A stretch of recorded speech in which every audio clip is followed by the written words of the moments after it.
Welcome back to Two Who's Review. I'm Alex, I'm Fitz. and today we are checking out episode 3 of series 15 of Doctor Who, The Well, written by Russell T Davies and new writer Sharma Angel Walfall. This you've seen How it. can we You've put seen this? episode?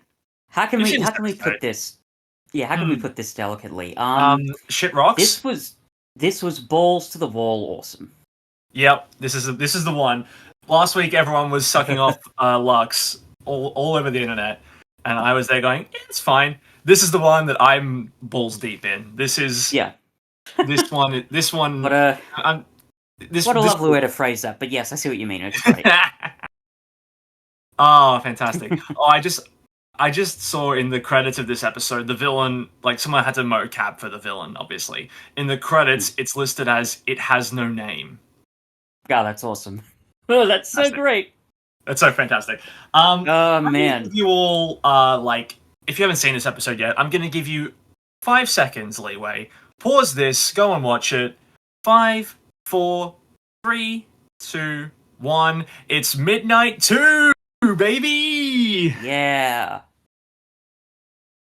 And we God. thought there would be no returning villains this season. That's true. Who said that? Oh, we didn't. No one specifically said no returning No, villains. I think RTD said something about that. He did. He did say something. So we know he's lied about something at least. Well, yes. Yeah. Yeah, it's very exciting. This is by far for me. This is the best episode of RTD2 since. Look, for me, the top 3 episodes of RTD2 so far have been Wild Blue Yonder, Boom, and this. I don't think that's I don't think that's controversial. I think those are all pretty widely regarded as good. I might replace Boom with Dot and Bubble, but only slightly because Boom is really exceptional. Yeah. There's a lot to like about this. I want something rather bad. I like that they're seemingly, and this might change next week, but they're like stringing together each episode pretty chronologically. Like each episode has picked up exactly where the previous left off, to the point where they've been in the same outfits. We've seen 2 costume changes on camera. Yeah, it's almost it's very the season is told in real time as much as Doctor Who can be told in real time. Well, it's also very classic Who in that way.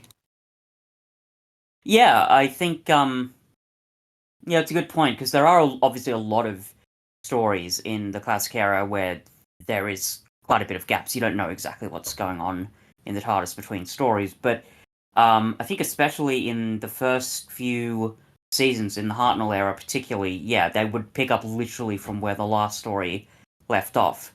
Granted, that's because back then the episodes weren't structured in a set serial. It was more one leading into the other, but still, your point still stands. I think it's interesting that they're going this route at the very least.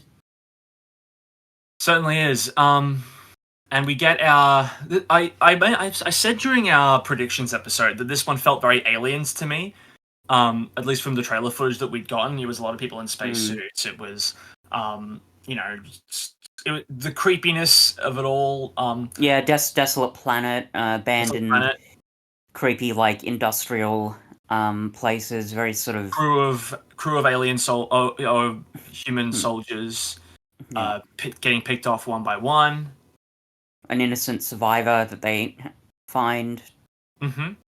And I think before the episode broadcast, a lot of people were saying, "Oh, this looks a lot like it could be calling back to the Impossible Planet." I think I even said that as well. Yeah, you did as well. Yeah. And I think that was maybe intentionally to disguise what this episode is really calling back to. Sure. Let's discuss the fact that this is a secret sequel to a beloved David Tennant episode that we actually haven't gotten around to discussing yet. That'll be later this year. We get to season 4. Yes, that's true. And I will also say, Cuff, I was debating whether I would fix this before reviewing this episode, but I decided not to do it just to keep it interesting. I don't think I've ever seen Midnight, like not all the way through. I've seen clips of Holy it. shit. I've seen scenes here and there. I know it's got a very good reputation, but I don't know the names of any of the characters apart from the Doctor. I don't know how it ends. All I know is that Donna's not in it, and like let's say before I watched The Well, I knew that Donna wasn't in it, and it's on like some sort of a ship, the interior of which almost looks like a plane, and they're on some sort of bizarre planet. And there's some sort of weird possession situation coming on. You In the are episode, in that's for a treat. I can imagine. I think didn't you say that it might be your favorite RTD written story ever? It Certainly could up be. there with the It could best. be. Yeah. Um. Yeah. It just does so many things the Doctor Who rarely does, and that's even like Mm, putting aside the scare factor of it. Like, mm, but mm. you'll see it when we get to it later in the year, obviously. But what Yeah, that yeah, episode that'll be does that's really exciting. special. What that episode does that's really special is it takes away everything that the Doctor usually uses to his advantage in a situation, and it turns those into weaknesses. Um, Mm, You'll see nice. it when we watch it, and I don't want to spoil too much. I will say that Yeah, the Midnight Entity in that story doesn't really behave like it does in this, which is yeah, not I got that neat. impression. I don't think that's. I don't really hold it against it because it's had 400,000 years to evolve and change. So, you Yeah, know, yeah. Fuck you, Midnight Entity, for not doing exactly what the fans wanted. I don't think anyone's had that complaint. To be fair, no one's been out there saying, "Oh, they've No changed one, the no Midnight one Entity has. too much." Yeah. If anything, this just adds more mystery to it. One thing that I was nervous about when I figured out that it was a Midnight sequel, something that I was petrified of is that they would ruin some of the mystery and mystique surrounding Midnight. Mainly, I was Mm, terrified they were going to show the creature or mm, name it or mm, explain it in some way, yeah, and they kind of do, but in a way that doesn't really remove anything, which I like. We only get little glimpses of it here and there, which yeah. I think makes it creepier in those moments. Yeah, and some of the explanations we get from it, the impression I got at least, was it's mainly from what the Doctor learns in the previous adventure with the Midnight Yeah, entity. There's no big lore or backstory that gets dropped here. It's only bits and pieces, and even um, well, this is a separate thing, but kudos to the way this was directed. I'd love to know who it was. I will fucking laugh my ass off if it's Euros Lynn and my prediction is correct. But the director is Amanda Brocci. cool. I said Euros Lynn simply because there's a lot of or a couple of Dutch angles. But anyway, so Oh, she directed this and Lux. These have oh been her only nice. two directing credits. So she's batting 100 so far, as far as I'm concerned. Yeah, yeah, pretty much. Um, but yeah, even the way the whole episode is directed, but especially the way we see or almost see the creature is done really well. There's even that bit where the Doctor looks back to see what the thing looks like, and the shot from memory, it almost looks deliberately misframed, so that like because normally the way I think a shot like that would be framed in the image is we'd be able to clearly see like the doorway, but we can't, and it's such a great sort of misdirection and use of perspective so that it's very creepy. Like it's weird and unnerving, but you get the impression, oh, this is deliberate, right? Like we're not meant Totally, to see yeah. this thing because it's so horrifying and mysterious, and it's just kind of great. That's absolutely 100%, yeah. Hmm. I'm actually really glad to hear you say that you've never seen Midnight before because Hmm. that means that you've enjoyed this episode putting aside its previous context as well. Like Yeah, this doesn't have the Lux problem where it's like it only works in one capacity. Like it works more on a first yeah, time watch. This isn't an episode that only works if you've seen Midnight. This still stands alone of its own merits. yeah. Um, yeah. Honestly, I think you could. Oh, I don't know if I'd show this like to a literal like first time Of Doctor course Who not. viewer, but it is much easier to view this, as you say, outside its context than many other sort of legacy or sequel episodes. So yeah, that's really done really well too. Yeah. And it's interesting that we've gotten this. Well, like I said, like the episode, like the reveal of the Midnight Entity being the villain comes about halfway through the story, and I think Mm. what works so well about that is that the first 20 minutes are a masterclass in tension. Arguably, the Like, whole episode is, but yes, particularly well, that yes, first but 20 minutes. Because even before you get your first glimpse at something behind, I forget her name, Alice. Um, yeah, the the tone, the atmosphere, the environment, the the music, the pacing. directing, the pacing, it's all fucking amazing in Mm. Mm. building you up to this this sense of unease and dread, and I'm so happy that it is the Midnight Entity because it pays off that Mm. atmosphere so wonderfully. Like the entire first 20 minutes, my setup and the way I watch these is I watch it from my computer, but my computer is on a 90-degree angle right next to my bed due to how my living situation is. So when I watch most things, I'm lying down on my bed, back against the headboard.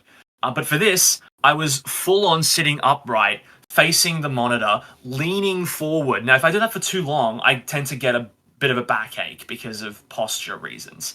But I was like gripped by the tone that this episode was setting because I was just it draws you in and it freaks you out in the process because you're just sitting there Mm. for 20 minutes going, what's going on? What is happening? I'm terrified as to what it could be. And then when that moment hits, it just pays everything off in a single millisecond. Oh my god, I Mm. was just enamored by this. Um, I had a similar experience, interestingly. So normally I will watch these episodes similarly to Cuff with my laptop open before me on a chair that I've got in my room.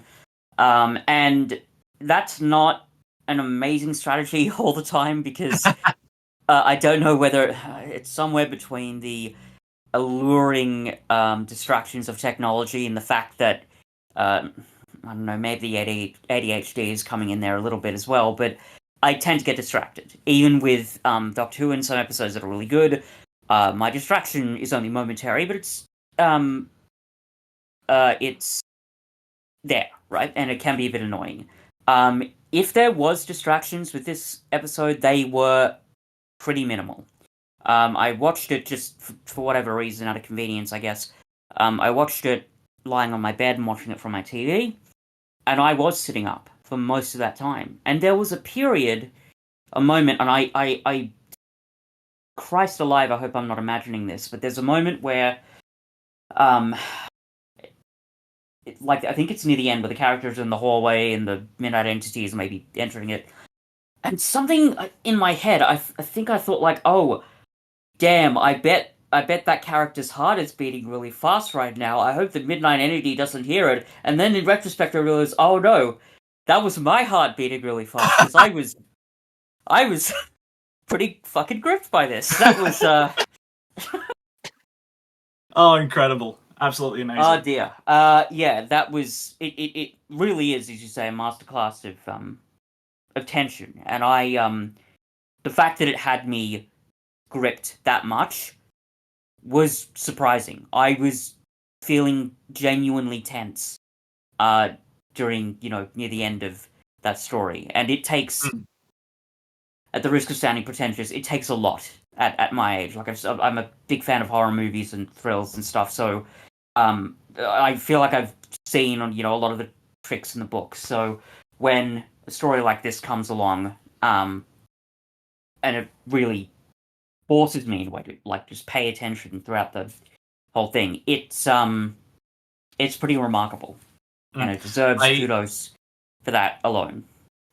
I will say I'm glad not every episode is like this. I do think Oh episodes like yeah, this are more effective because they are so sparse. Like it's been what yeah, a year and a half since Wild Blue Yonder, which is the last time I felt this way with yeah. Doctor Who in terms of like tone and genre. Um Yeah. If Doctor Who was like this every week, it would lose its flair very Oh, quickly. for So sure, for sure. It's not the one of the joys of Doctor Who is the variety. The fact that we can go from some of the madcap silliness of the Robot Revolution to this in the span of 2 episodes. It's part of its charm and its magic, right? Because there aren't. I'm sure I've said this before, but especially back during the classic series, the only other show that I think could do something similar was maybe the Twilight Zone. Um, then that's mainly because of the very insular and I guess episodic nature. Well, I don't even know if it would be episodic, but each episode is a story in itself. None flows on to the other. So the fact that Doctor Who can do that with a consistent cast of characters and still do it is pretty remarkable. But as you say, it wouldn't work if it was this story every week or even every 2 episodes. Because this is not. It's like you reference aliens, right? But that's not what this is. no. The dark, terrifying sci-fi is and always has been a part of Doctor Who, but it's not the only thing, and that's the point. So it's great that one, it is used sparingly, but also when it's used at all, it's pretty fucking good. Like it really, really just kicks you in the teeth, and it's kind of wonderful that it does that. Yeah. And something else I'm really happy about is that it doesn't take 100% of the same story beats as Midnight did. Like when you'll see it, you'll realize as Midnight skews more towards psychological horror than this one does. This one is way more of a sci-fi horror vibe. And I'm glad about that. I think if this episode tried to do exactly what Midnight did, there's no way it would be as good because you just can't. You just can't. You can't recreate that magic. So I'm happy that they took a different route whilst keeping everything that made Midnight so unique. Yeah, Intact. and I mean, there are some obviously psychological things in it, but that's mainly just standard good characterization. It's not the whole focus. It's more I mean, and granted, as I say, I haven't seen Midnight, but from the way you're describing it, this almost seems kind of more Lovecraftian because we're dealing with even the setting. I mean, a giant hole in the ground on a distant planet where this thing has crawled out, as Alice says, that's it's crawled out actually of the bowels of hell.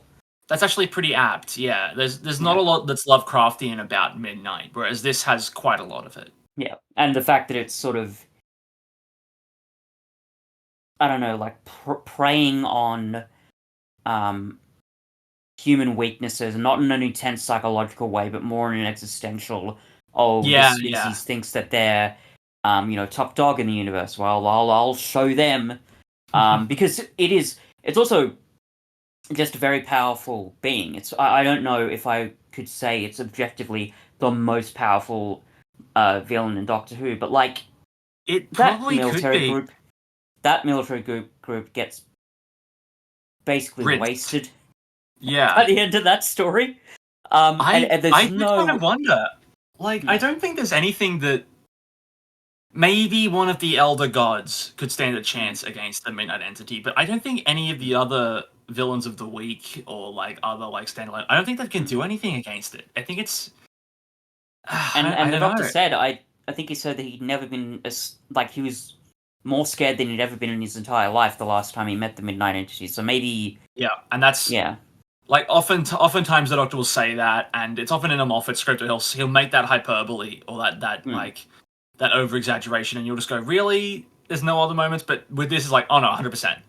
Yeah, for sure, feels justified. But and it's so. I mean, it's interesting, but I think Shia says to Alice, I'm sorry you're contaminated, but it is the Midnight Entity itself is kind of like a virus in that you can't see it. You can't touch it. Well, in this case, you can hear it, but it's formless, right? So, but like a virus, it's incredibly pitiless. There's no pleading or bargaining or biding time with it. It just kills. And in a very shocking and precise way, because in some respects, maybe I'm misremembering it here, but with some of those characters, the way that they're thrown into the air and then they die, I wondered, could they theoretically just survive that fall if it was another monster? But with the Midnight Entity, every single time they die, and I think that, do they all specifically die from a broken neck, or is that just what the other Well, crew members and I think miners I do think to it each other? breaks. I think all the necks are broken, but it's more than the neck that is broken on a lot of the Yeah, corpses. I yeah, think the Midnight Entity, it breaks your neck, it flings you in the air, and when you land, you yeah, get other damage yeah. Which dealt is, to you. but like, you know what I mean, like the precision of that. Yeah. Um, like the fact that it's just throwing things up in the air. Um, Hmm. but the damage is so precise and so cruel and so morbid. It's very disturbing. And Um, we keep saying it, but as we learn at the end of this episode, there's more than one. um, When yeah, when the crew with Alice, Hannah, or whoever the crew are, they live with Alice. When they get into the thing, the body count reads one extra, and that's before we learn that our Midnight Entity has attached itself to Belinda. There's at least two of them. okay, because I'd wondered. That's how when Shia jumps in the pit at the end, Yeah, yeah. it can still be attached to that other girl at the end. There's two of them. I was gonna say, I thought it was the same one. I wasn't quite Me too. Like sure it's on that. not so they don't shine a huge light on it. I think even if it is the same one, like I don't really need an explanation as to how it got out of the pit and Oh, attached no, no, itself to no, no, the you person. don't. But like I'm glad that that explanation does exist. One was killed or at least trapped in the core of the planet, but another has escaped. Yeah, sure. Yeah, that makes sense. Um, hmm. um, I don't know whether to go into detail about this now. We may do it later, but there were a couple of small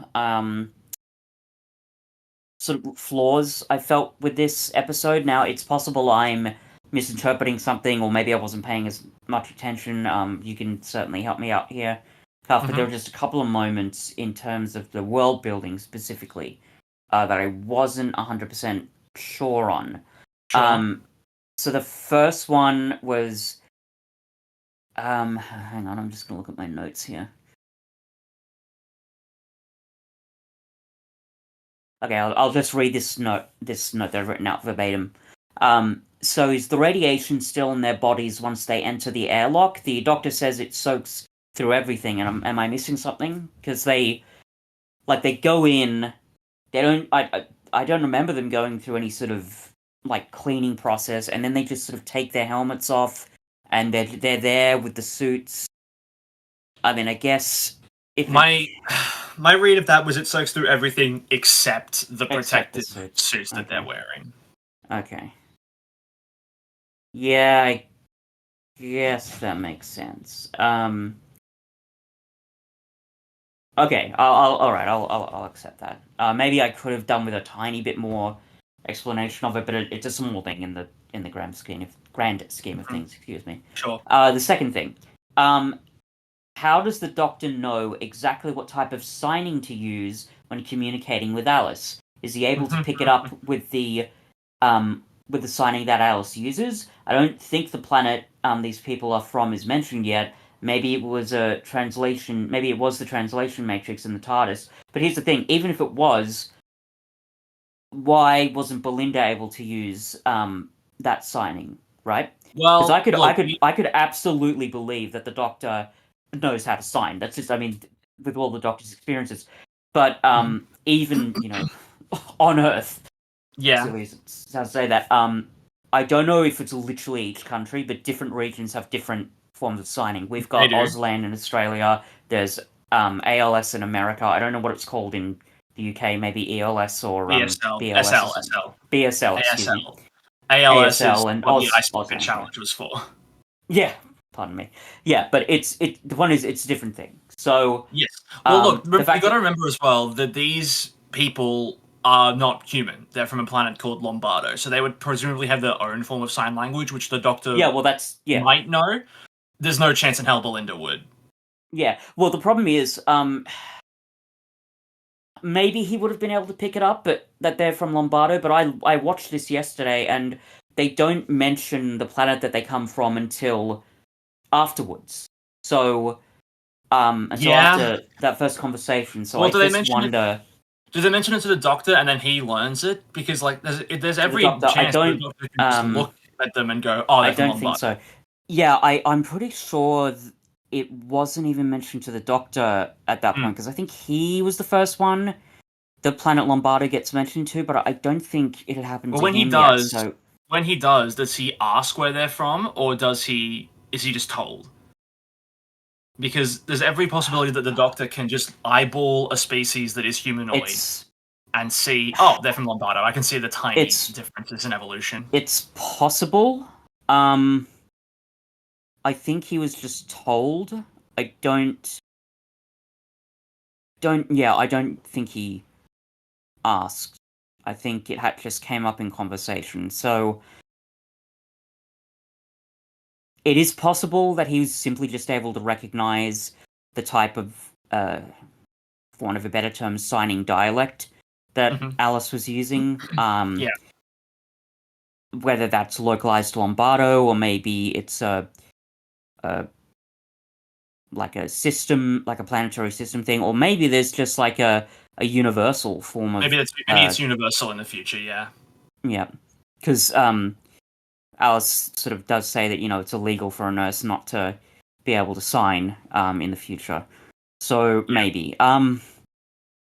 Again, these are not... Fun fact, like, that's BSL that they used throughout the episode. Ncuti Gatwa fully learnt BSL for this role. He didn't just get taught the movements for the specific lines. He fully learned the entire BSL language.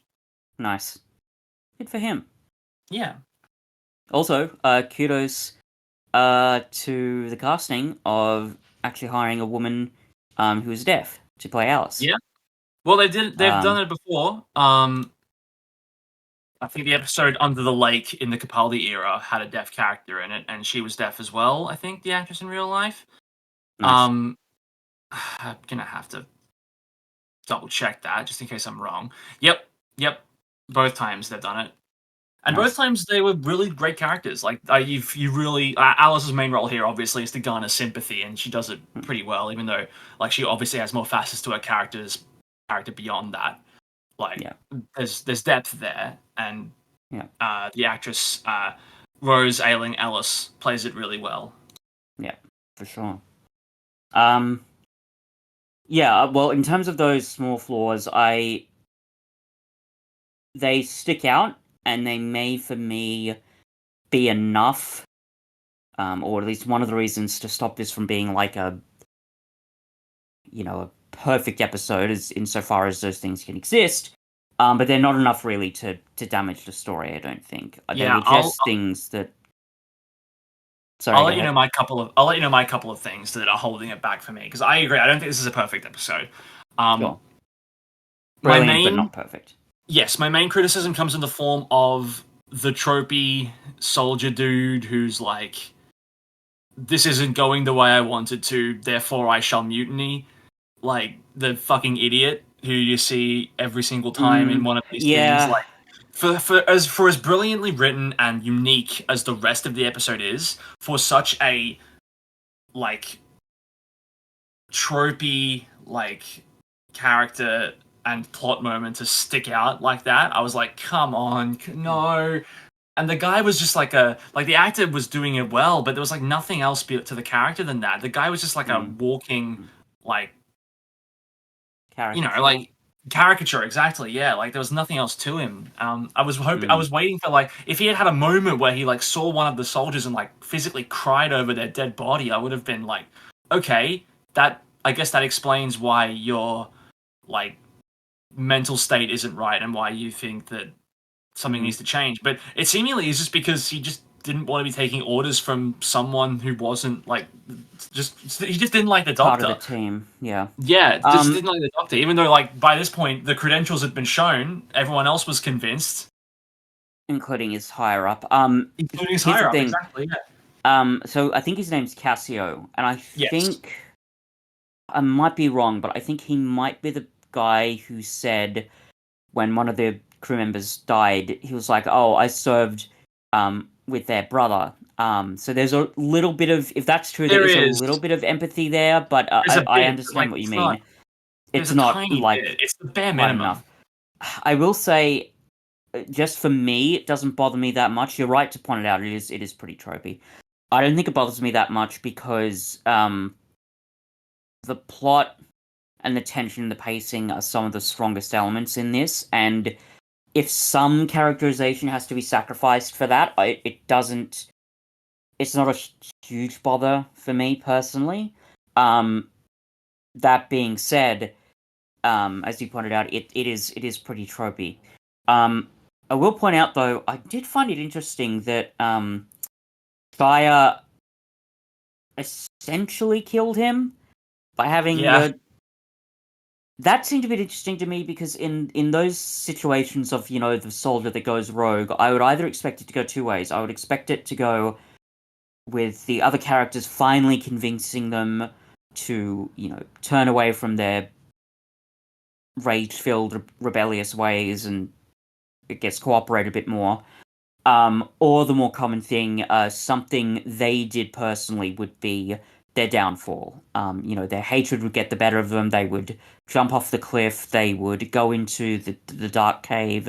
They would shoot the creature that they know could probably kill them. You know what I mean? Like, this is Yeah. stuff that I feel like I've seen before.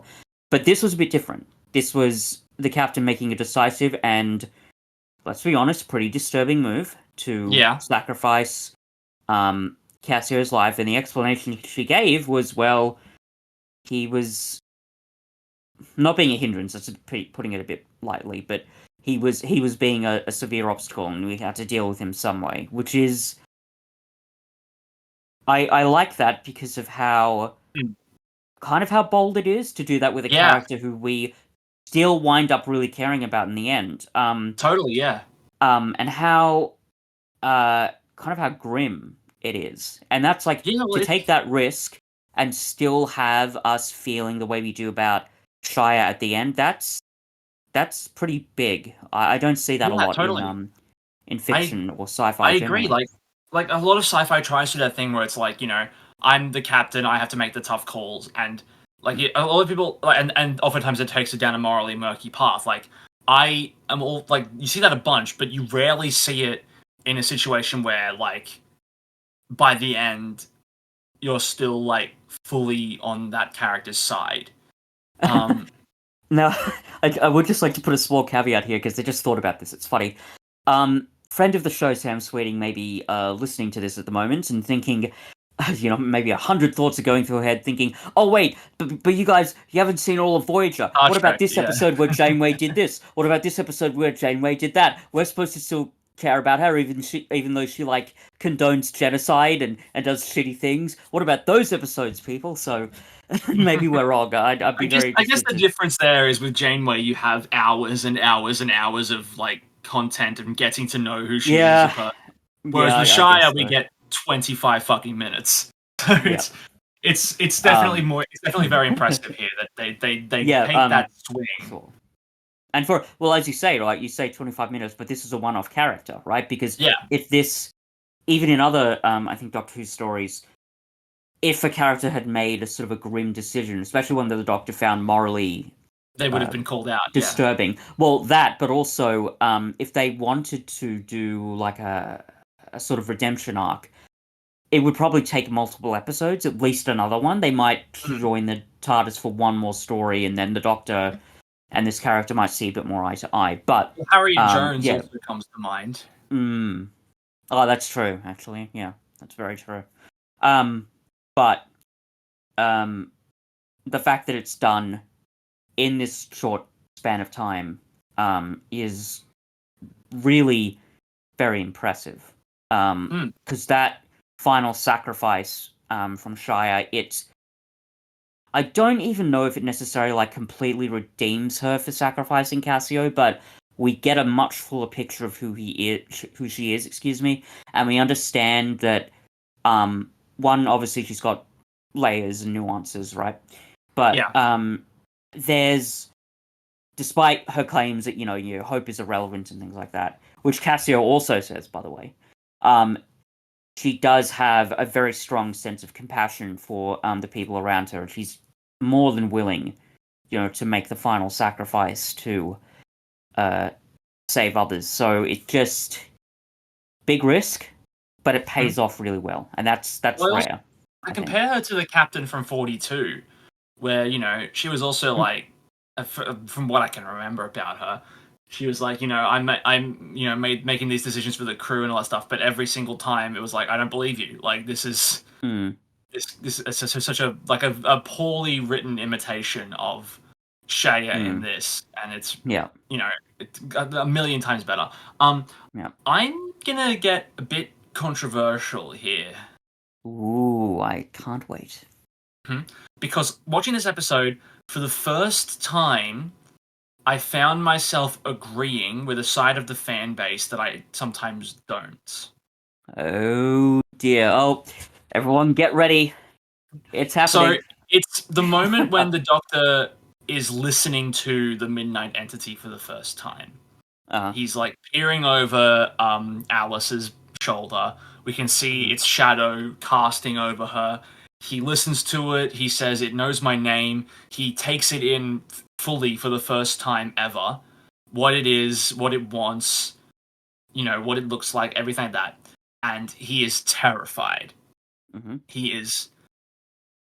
He's like so fucking scared, and tears start rolling down his face. And I'm like, holy shit, this is excellent at conveying how petrified the Doctor is in this moment. Sure. But I did kind of have the thought, it probably would have been a bit stronger if this Doctor didn't cry so much. Who? You know what I mean? Like, if this Doctor rarely cried, this moment I of don't him know crying if I when know what you faced, mean.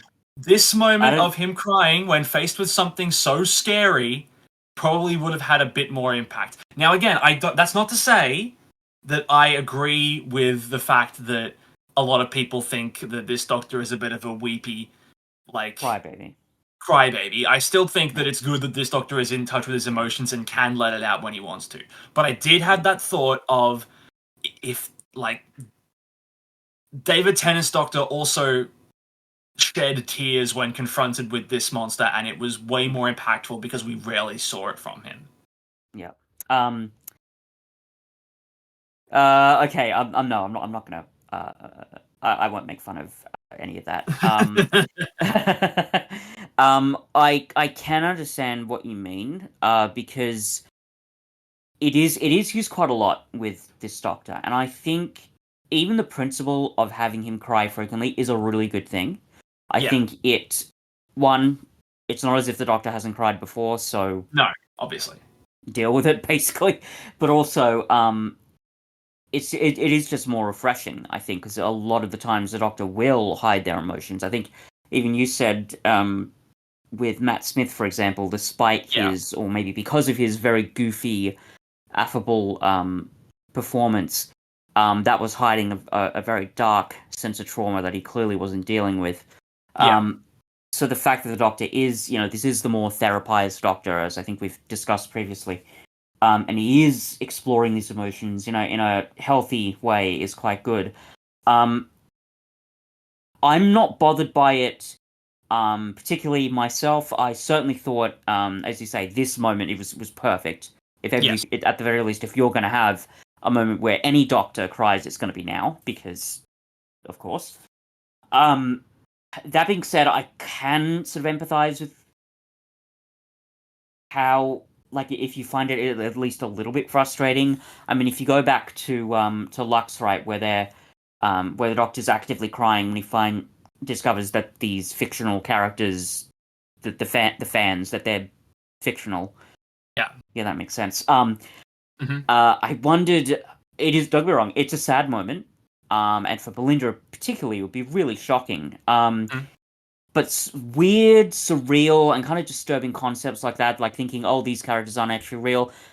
But like, I'm sure the Doctor's come across scenarios like that before, and I get that Yeah. this Doctor's different, and that's fine. But I wonder if that's one of the moments, or one of the type of moments that you're referencing here, in terms of using it too frequently. Although, Yeah, it kind of is. and Yeah. yeah, and once again, to be very clear, as Cuff sort of said, neither Cuff and I are complaining about the Doctor showing a completely healthy expression of emotion, because, you know, fuck the nasty attitude that says he shouldn't be doing that. I think, like, our complaint is simply because these moments, they're wonderful, but Yes.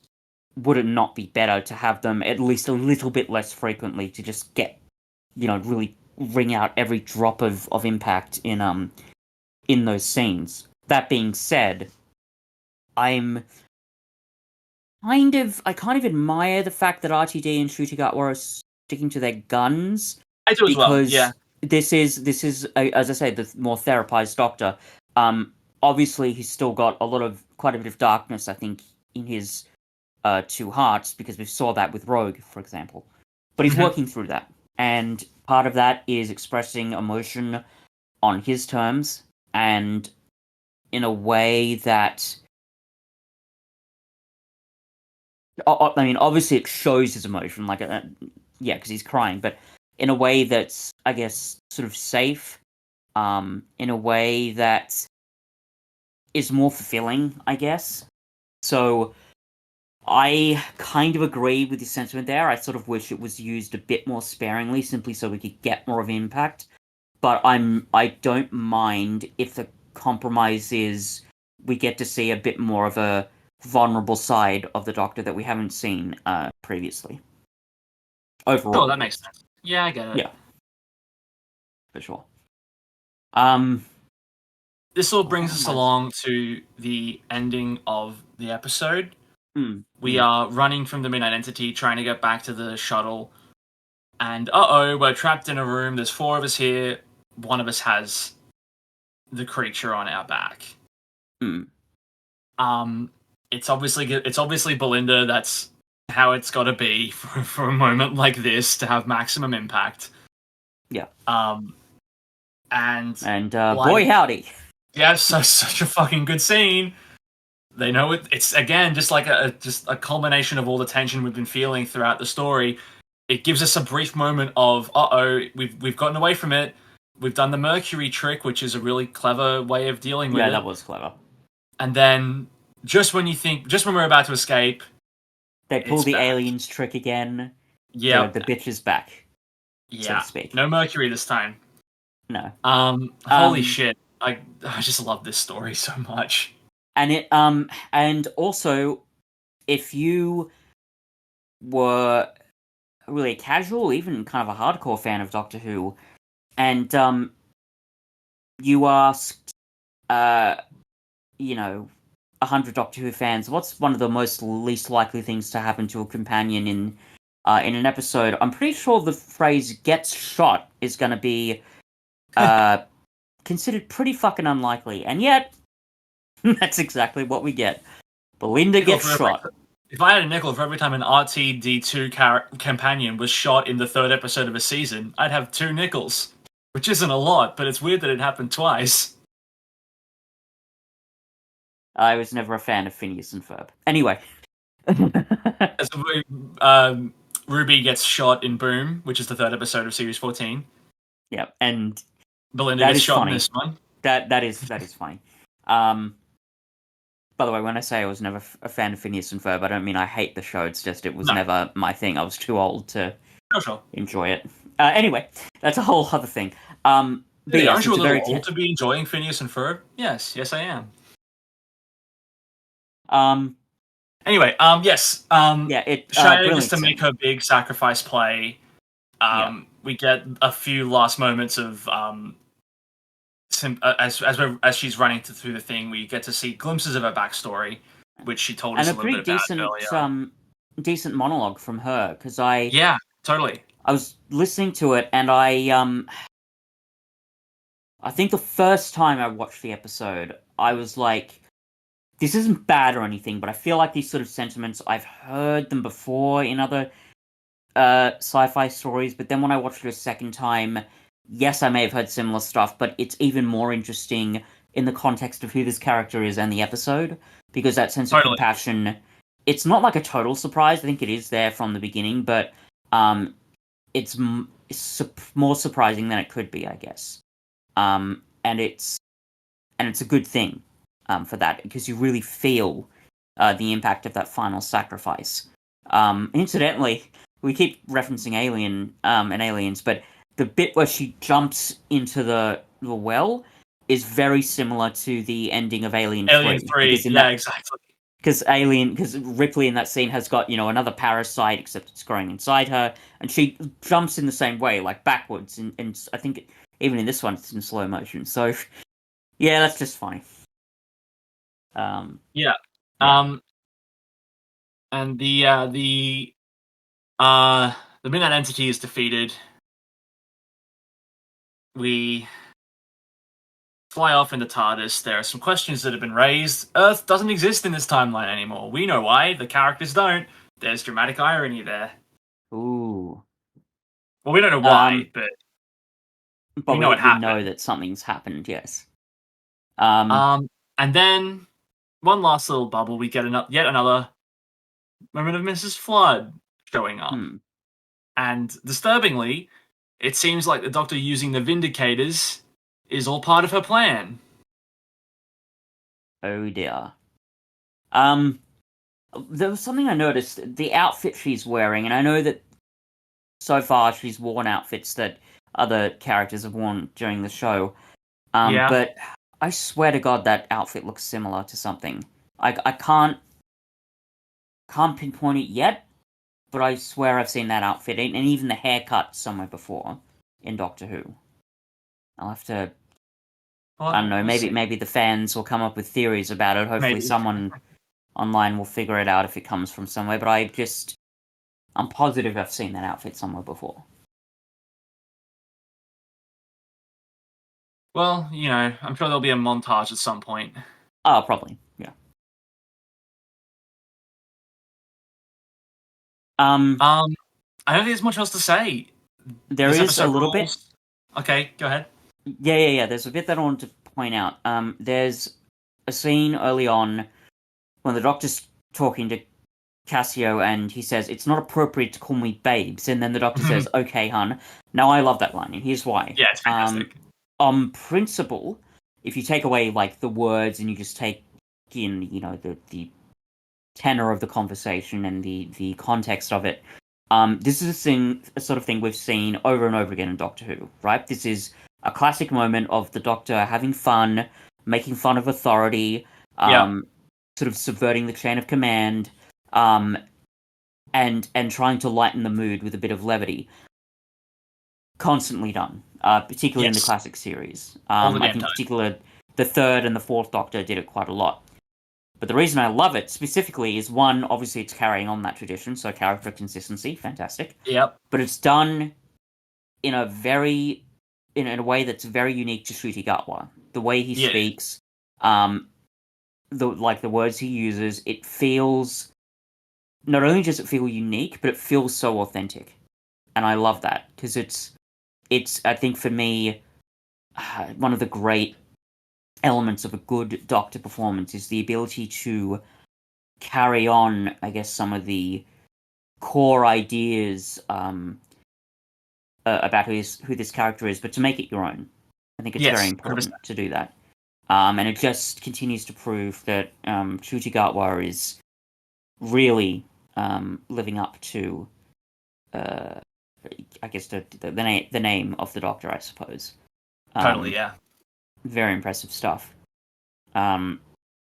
Because even there've been moments where I thought, like, I can't remember specifically, but tiny moments throughout watching Kim as the Doctor, I thought, oh, would the Doctor do that? Would the Doctor say that? But then I realized, no, they would. And Yeah. even if it's not exactly the same way, the core ideas of how this Doctor speaks, how he behaves, it's there's already a groundwork for it, and it's great that either Ncuti Gatwa himself or RTD, somebody is tapping into that.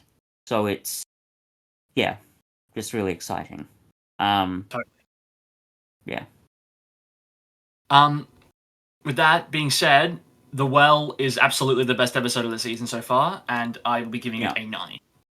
Same. Yeah, easy 9 for me.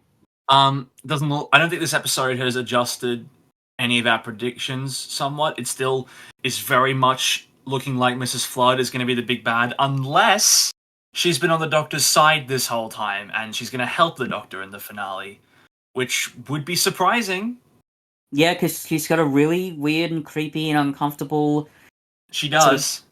Happy attitude. Figure out, the show's getting cancelled in, May on May 24th or whatever it is. It's like, oh, that's weird. That's really weird. But yeah. Anyway, we'll see. I guess how it all stacks up. Hopefully, I'm sure. Regardless, RTD's got a few more tricks up his sleeve. Yeah, but I'm still operating under the assumption that this is leading to Mrs. Flood being the big bad. Yeah, sure. I'm still up 3,500 to 250. You're gonna have to do a lot to catch up from that. just purely because it doesn't look like your 25,000 point swing is probably not going to happen based on previews we've seen so far. So I really the other ones to wait for. I fucking wish I'd made a prediction that there'd be a returning villain, just generally. Like, not one. God, I would have had it in the bag. That would have been great. That would have been great. I would have given that a lot of points, by the way. I would have bet a lot of money on that on happening. Oh dear. But anyway, it was pretty surprising when Sutek showed up at the end of the last season. It was, yeah. Yeah. Anyway, but next time on Doctor Who and on this show, To Who's Review, we will be looking at Lucky Day, the 4th episode of the season, and the Ruby Sunday Power Hour. Yay! Should be pretty good. But until then, I'm Alex. I'm Fitz. And I just did the sign off in ASL. Oh, I just did the sign off in ASL. So can you understand how an audio? I understand how an audio medium works. I was going to say, were you actually doing it there, Cuff, or do you not know how to do ASL? Okay, I was going to say do ASL. But until that point, no one could prove it. Fair enough.